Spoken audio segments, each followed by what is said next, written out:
नमस्कार, राम राम।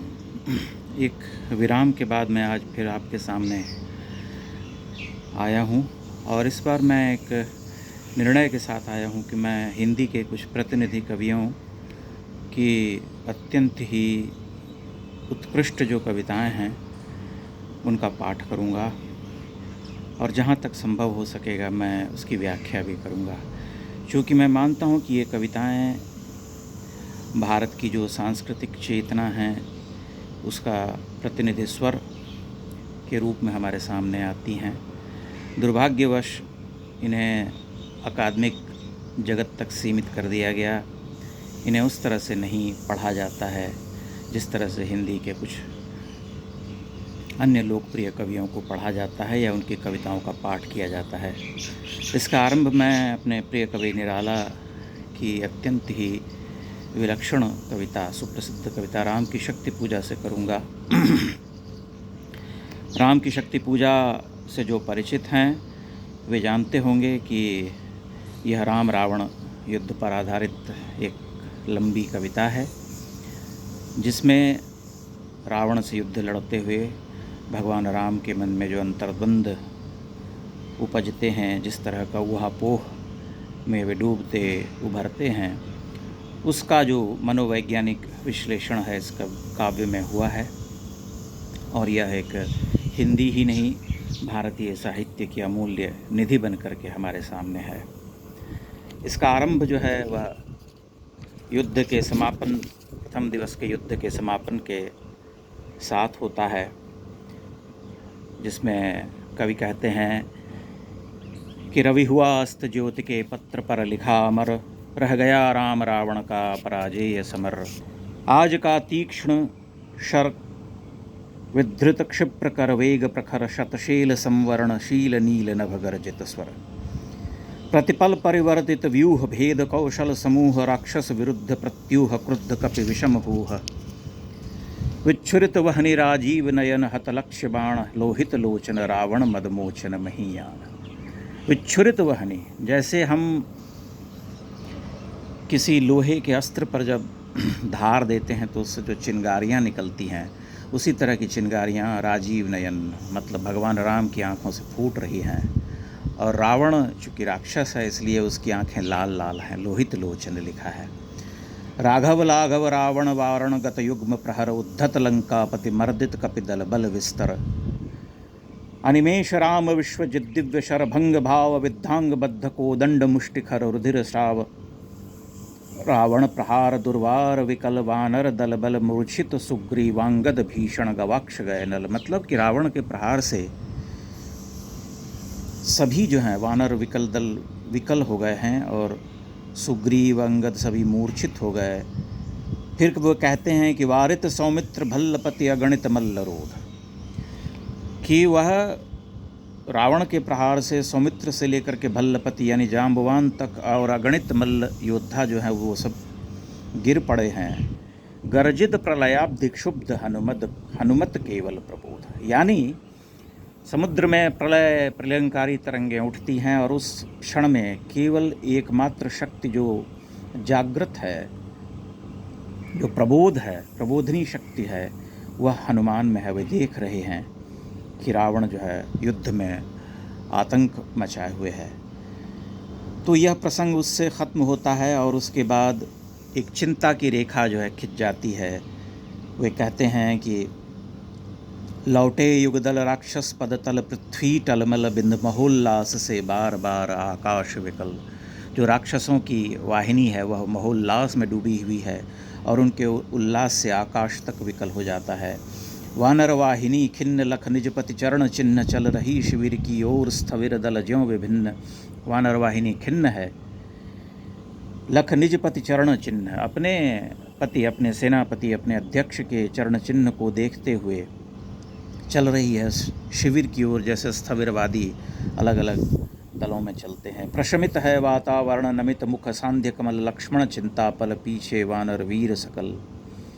उसके बाद का जो वर्णन है वह अत्यंत ही सुंदर है। वे कहते हैं कि दृढ़ जटा मुकुट हो विपर यस्त प्रतिलट से खुल, फैला पृष्ठ पर बाहुओं पर वक्ष पर विपुल बा। यानी भगवान राम की जो जटाएं हैं वे उसका लट प्रतिलट जो है खुल करके बिखर गया है और वह पृष्ठ पर, बाहुओं पर, वक्ष पर फैला हुआ है।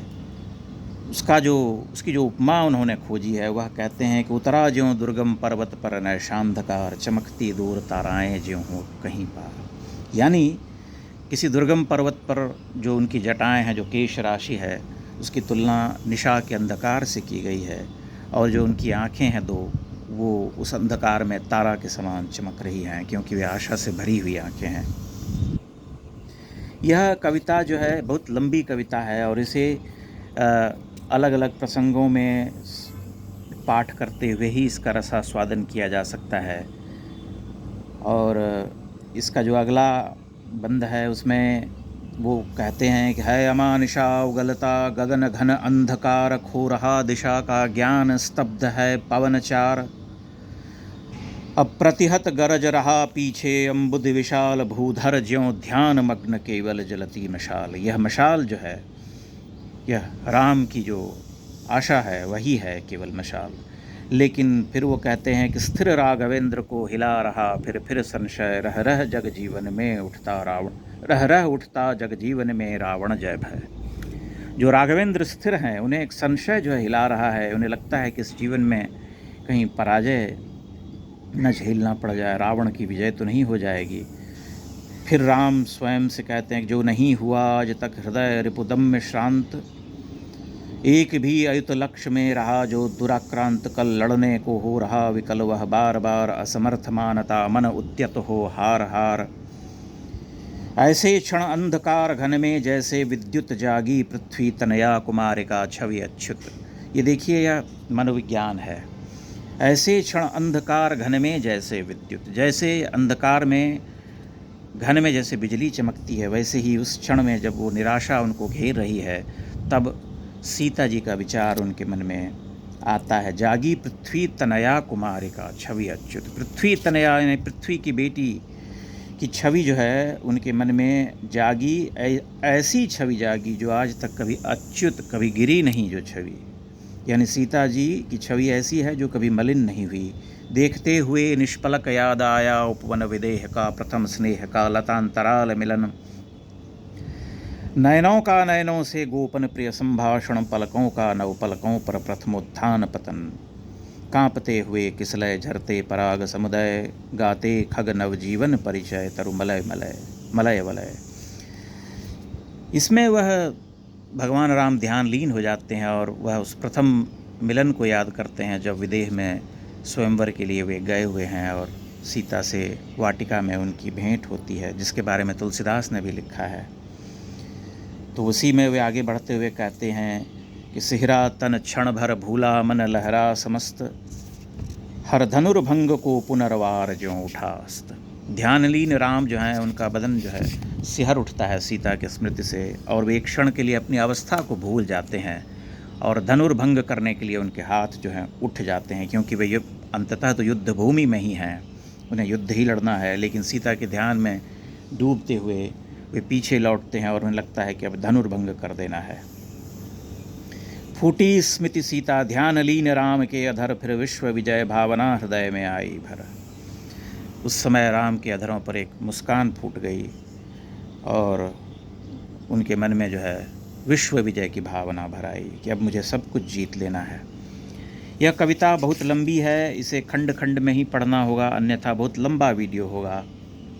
इसमें भगवान राम का जो मनोवेग है, जो उद्वेग है, वह तो है ही चित्रित। हनुमान जी का अद्भुत वर्णन है, सीता का जो पक्ष है उसे भी चित्रित किया गया है।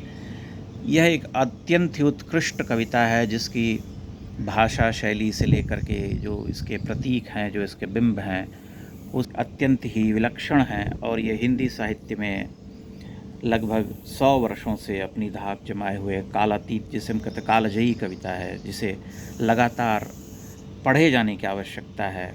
इसके जो छोटे छोटे बंद हैं, जो जिन्हें आप निकाल करके जीवन के प्रसंगों से जोड़ सकते हैं, जो आपके संघर्ष हैं उनसे भी आप जोड़ करके इस कविता को देख सकते हैं। इसलिए मैं आप सबसे आग्रह करूंगा कि राम की शक्ति पूजा का पाठ अवश्य करें। कठिन अवश्य है, किंतु आप ध्यान से पढ़ेंगे और शब्दकोश लेकर के पढ़ेंगे तो आपको इसके अर्थ को भी समझने में आसानी हो जाएगी। यद्यपि जो निहितार्थ हैं, जो गूढ़ार्थ हैं, वे इतने सरल नहीं हैं। जो प्रथम 18 पंक्तियाँ जो हैं शुरू की, वे इतनी जटिल हैं कि उन्हें समझने के लिए काव्य का जो बोध होता है, जो वह होना आवश्यक होता है, तथापि आप समझ सकते हैं। मैं आशा करता हूँ मेरा यह वाचन आपको ठीक लगा होगा। मैं कल जयशंकर प्रसाद की एक कविता के साथ आऊँगा। आगे अन्य अज्ञेय आदि कवियों की कविताएं भी पढ़ी जाएंगी। बहुत बहुत धन्यवाद।